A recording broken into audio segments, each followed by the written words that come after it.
All right, good morning, everybody. This is Barney Kunze back at it here for my morning, well, sometimes in the morning, but daily walk and talk words of wisdom sessions that I'm doing that I was inspired to do over the New Year. So today, what we're going to talk about, self-talk and the injection of values, of others' values in your life.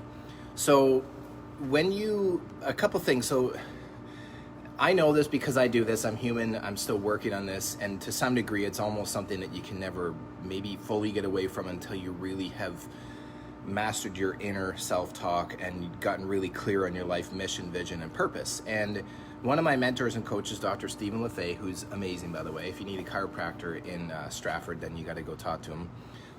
He's pretty awesome. And I remember him always saying to me in my early days of like learning to study with him in mastery, just mastering different areas of life. And he said that when the voice and the vision on the inside has become louder than the opinions of those on the outside, you've begun to master your life. And I've struggled with that for sure in many times and periods of my life, but I've really grown that skill. I kind of look at it like a muscle. Like you got to keep working it. You got to work that skill. And so, but when you exaggerate the authority of others and put them on a pedestal, you will tend to inject their values into your own hierarchy of values, okay? Now, I need to move this because I realize that A, this is a walk and talk, and B, this is Barney's time to vacate the premises and get out of here because I need to get going. Pardon me. I would like to get going. See, I just said it right there. So there's any time, you're probably wondering, okay, Barney, that's cool, but now how do I know when I'm injecting others' values? I'm so glad that you asked that question. Let's just pretend Kathy just asked that question. And by the way, I'm walking out. This is our Airbnb. It's kind of cool, but it's also a little sketchy. Probably out of the 15 Airbnbs that I've ever stayed in, this is the most sketchiest. But it is what it is. I like adventure. So basically, you're probably wondering, okay, Barney, if you just jumped on, by the way, what we're talking about is self-talk and injecting others' values into your own life. And you might be wondering, well, I don't know. I've often wondered, like, is this my idea? Is this actually something that I believe? Is this part of my life? Is this something that I really believe?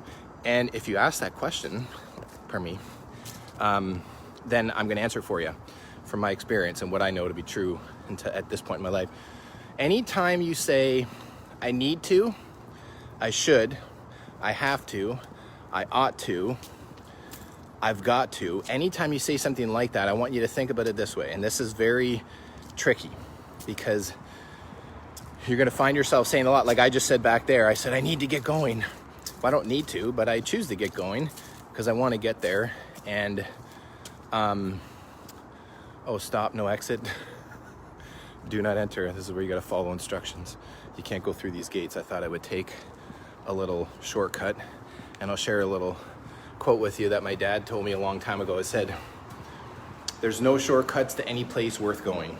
And I just thought, well, I'll just take a different route, but ran into a dead end there. So the point is that I want you to think about when you're with friends, family members, or your job even, or just things in your life you're like, well, I have to, I should, I need to, I ought to, I got to. Anytime you say that, you're injecting someone else's values in your life. Most commonly, it's mother, father, teacher, preacher, just anybody that's been like an authority figure in your life. Here I can push to exit.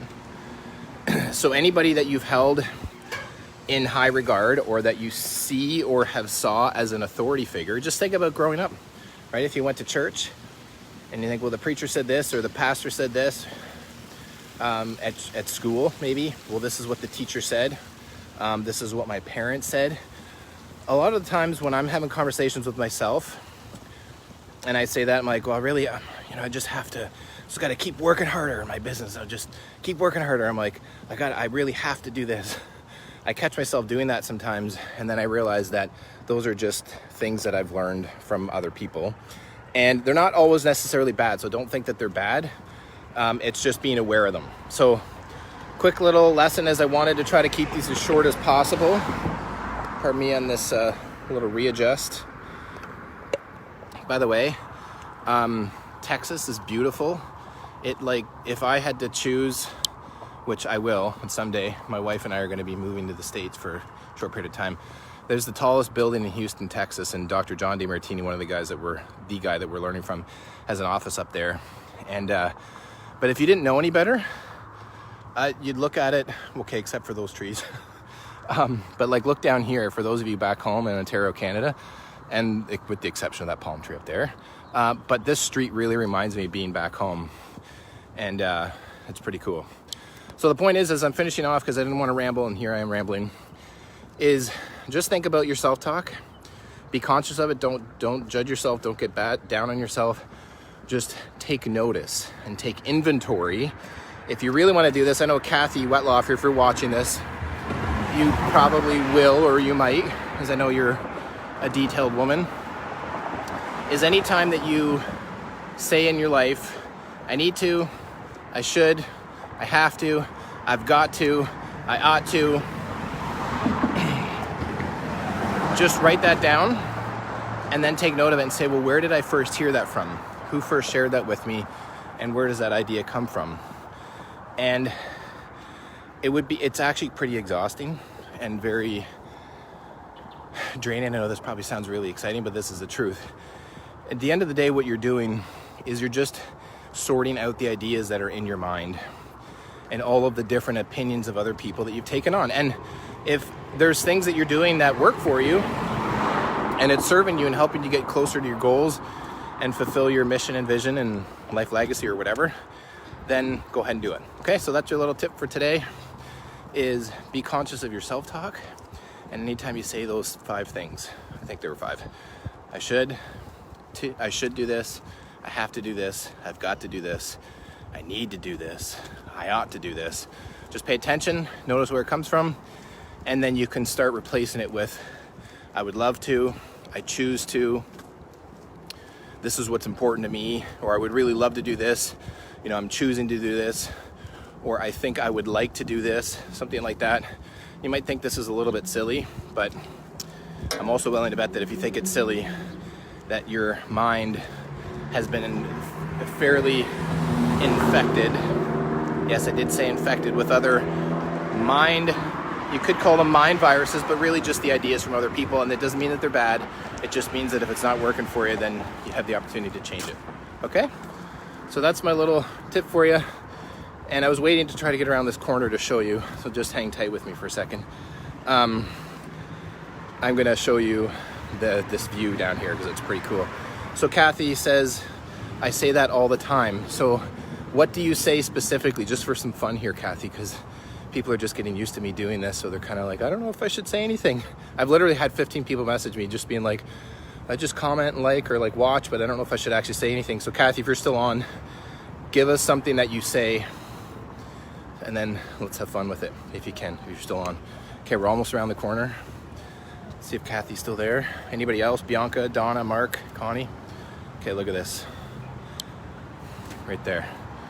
So there's look at these traffic light posts. They're like stainless steel, or they look like it on the outside. But this is the Galleria area of Houston, and there's the giant building. And it's just a really beautiful part of Houston, so it's pretty awesome.